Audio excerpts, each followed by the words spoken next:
शनि देव को कई नामों से जाना जाता है, जैसे मंदा, यमाग्रज, छायामच, नीलकाय, क्रूरकुशांग, कपिलाक्ष, अकेसुबुन, असितसोरी और पंगु इत्यादि।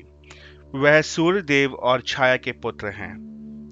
वह नवग्रहों में से एक मुख्य ग्रह हैं, जो पृथ्वी पर जीवन को बहुत प्रभावित करते हैं।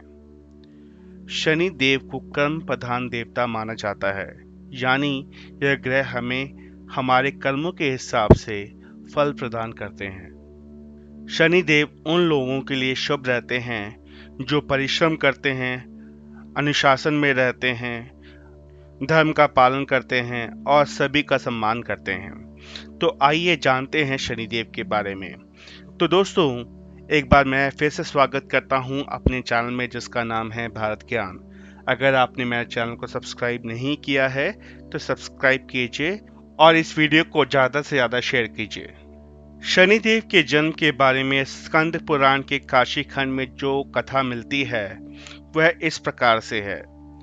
भगवान विश्वकर्मा की कन्या संध्या का विवाह सूर्य देवता के साथ हुआ था। सूर्य देवता का ताप बहुत अधिक था, जिसे लेकर संध्या चिंतित रहती थी। वह सोचा करती थी कि किसी तरह तपस्या से सूर्य देव की ताप को कम करना होगा। जैसे तैसे दिन बीतते गए, संध्या के गर्भ से वैवस्वत, मनु, यमराज और यमुना 3 संतानों ने जन्म लिया। संज्ञा अब भी सूर्य की देव की ताप से घबराती थी। फिर एक दिन उन्होंने निर्णय लिया कि वे तपस्या कर सूर्य देव की ताप को कम करेंगे। लेकिन बच्चों के पालन और सूर्य देव को संदेह ना हो, इसलिए उन्होंने एक युक्ति निकाली। उन्होंने अपनी परछाई अतः छाया को अपना प्रतिरूप दिया, जिसका नाम छाया रखा। संध्या ने बच्चों और सूर्य देव की जिम्मेदारी छाया को दी और कहा कि अब मेरी जगह तुम सूर्य देव की सेवा और बच्चों का पालन करते हुए नारी धर्म का पालन करोगी। लेकिन ये राज सिर्फ मेरे और तुम्हारे बीच ही रहना चाहिए। अब संध्या वहां से चलकर अपने पिता के घर पहुंची और अपनी परेशानी पिता को बताई। तो पिता ने डांट फटकार लगाते हुए संध्या को वापस भेज दिया।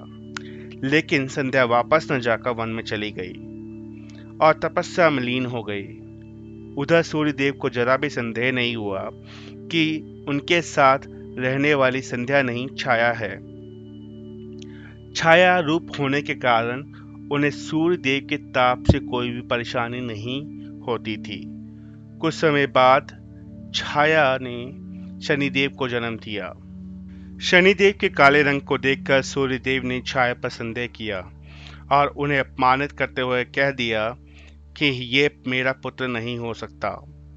तब मां के अपमान को देखकर शनि देव क्रोधित हो गए और अपने पिता सूर्य देव पर अपनी दृष्टि डाली। शनि देव की दृष्टि से सूर्य का तेज अंधकार में डूब गया। सूर्य देव क्रोधित हुए और कहा, जिस पुत्र ने जन्म लेते ही अपने पिता पर कुदृष्टि डाली वह उनका पुत्र नहीं हो सकता।